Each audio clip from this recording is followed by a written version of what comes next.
guys, it's Marisa Rothman at Marisa Rothman. Danielle at Danielle TBD. And this is our Vodcast, We Have Thoughts. And because we're reaching the end of the season and we have had quite a bit of television air since we last did these little special segments of our Vodcast, we are going to share some of the memorable moments that have aired on television. And I think I want to dive into the happy before I go to the thing that makes me a little bit more upset. Okay. And I feel like Ben Wyatt is the perfect man on TV. And I know at least one of you out there is saying, I told you so. You did. To be fair, Interesting. people have told me that for a bit, and I was a little bit hesitant. It took me, as I've talked about, it took me a while to get into the show, because I started and stopped, and then got back in, and I'm obsessed. And I just feel like there was, during a recent episode, we found out that he makes macaroni and cheese pizza, which I knew you were going to say that. is basically the two greatest foods in the world combined together in one single dish. This is the perfect man. But not only that, on top of that, when his wife is busy working, which, look, we work hard, so we need men who's fine. We need spouses that support that hard work. He decided to fill his time by rewatching Fringe Season 1 to find out if there were any plot holes. And he, as he does, said there were not. It was airtight as he suspected. What is this perfect creature? Can I find Ben Wyatt, please? Have you been hiding him from me?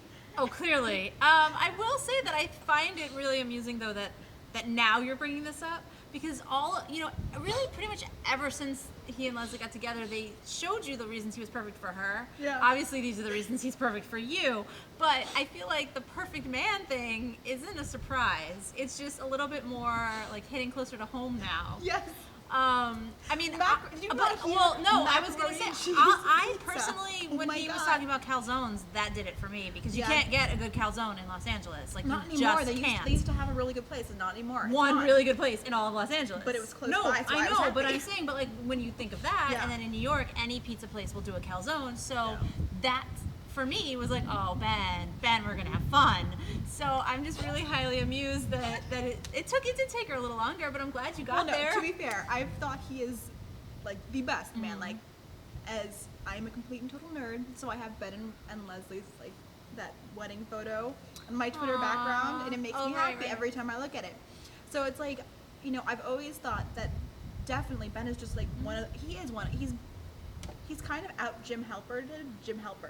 Because Jim used to kind of be that ideal romantic man who was just like, would do anything for love and whatever. And, there's kind of been, not that they've downplayed it, but it's like, they're in a different stage in their relationship. But even with the marriage, they've had a lot of problems lately, so they've kind of taken a step back from that, and we only get glimpses of that now. Whereas even with Ben's marriage to Leslie, I mean, and they are one of the best couples, I think, on television. We've always seen why Ben is perfect for Leslie, but I'm just like, after seeing macaroni and cheese pizza and her excitement over that, I mean, okay, to be fair, I guess, Ben Wyatt is adorable and amazing, whatever. He's also perfect for Leslie, no, let's be honest. But her excitement over that pizza, I was just like, I can't. I get it. I know. You should just make some, and then that way. I don't know how to make this. I am very confused. There's a recipe on the internet, and it's just, you really, if you wanted to be low rent about it, could just make pizza and make macaroni and cheese and just dump. If you wanted to be low rent about it. I mean, look. That's all I'm saying. I don't suggest that. It's a lot better when you bake it in. Yeah. I will say, because the pizza places where I grew up, they used to do Big Ziti pizza, which is practically the same thing. I mean, but Lord. No. You're going to tell me why it's not as good. No, I was just going to say, they have pizza places here at a place that you and I go to a lot that does have the pasta on top. But that's it's under. Okay. No, I used to do that's different. Yeah. That to me is like a different kind of a texture, and also it has red sauce. Oh my God. Well, somebody should just email or tweet her recipes for macaroni and cheese pizza so that she can make it for herself, because she doesn't have a Ben Wyatt right now. I just need Ben Wyatt in my life. Come on, guys.